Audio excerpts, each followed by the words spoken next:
Marder's Journal, Session 54. The Heretic in the Sanctuary, Part 2. The Heretic escaped us once. High Priest Heretic, trusted by many, rotted by his own secret pact. They thought him cornered in the crypts beneath the Temple of the Shattered Dawn, but he slipped away with blood on his hands and silver in his pouch, leaving the corpses of his own underlings behind like discarded candles. Now word reached me again. Heretic's fiend-touched loyalists had taken a girl, a teenager, and dragged her screaming toward the cliffs of Sunbola. An old ruin lies there, a black tower from before memory. That was where Bum, Sanders, Fritz, and Solara pursued him. Dar remained behind. I saw the look on his face as he muttered, "You'll need me soon enough. Perhaps he is right." The road to Sunbola. The company marched north. On the road, they found what wolves had already found first. A dead ogre. Its belly ripped open, its entrails spilling in slick ropes of meat, ribs snapped apart like firewood. A dozen wolves snarled and tore at the ruin of its gut, their muzzles matted in clotted gore. The stench was foul beyond words. Fritz said it best.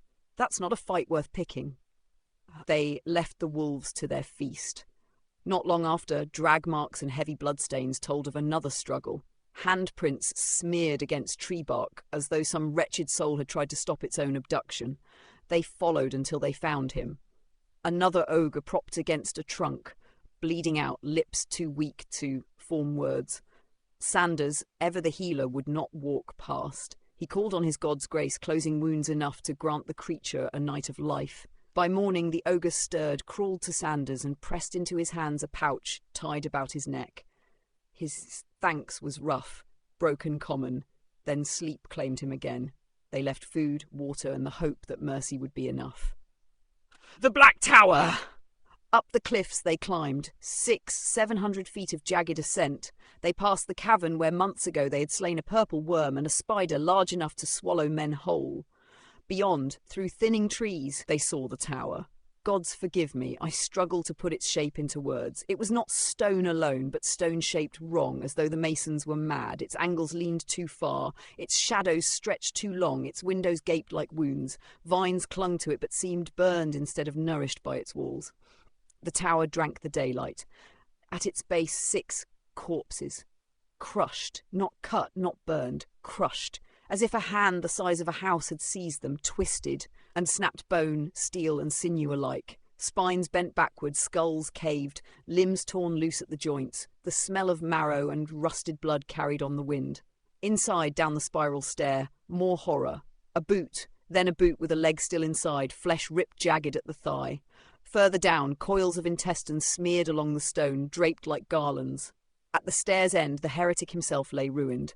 Half a man now, half a pulp. Skull cracked, grey matter oozing like paste. It was not the party that slew him, something else, something stronger.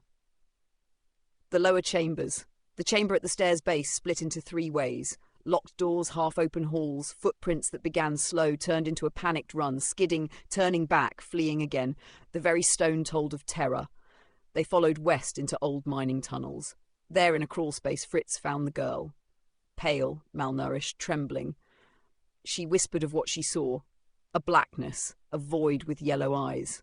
That was what killed the 6 outside. That was what had crushed Heretic like a toy. Sanders gave her food, water, and carried her on his shoulders. The child clutched her necklace, and in that moment Sanders recalled the scroll he had taken from Heretic's remains, a binding ritual. Her necklace had been tied into it. His dispelling had broken it, likely saving her from a fate unspeakable. The escape. They left swiftly. The girl's eyes darted everywhere, her fear palpable, as though the void itself might seep from the cracks to reclaim her. At the cliff's edge she revealed a hidden stair, one masked by magic, invisible unless named. Fritz knew it for what it was, a glamour woven to guard the tower's approach. With featherfall they descended, the girl cradled safe in Bum's arms. On the road below, the ogre's carcass was gone, wolves having dragged it into the brush. None cared to follow that trail. Return to area!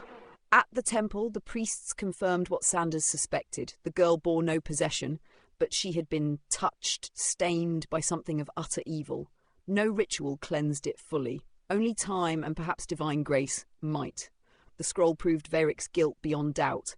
The black void, however, that remains unanswered. The company whisper to one another even now, wondering what power crushed devils and priests alike. I fear we have only brushed the shadow's edge.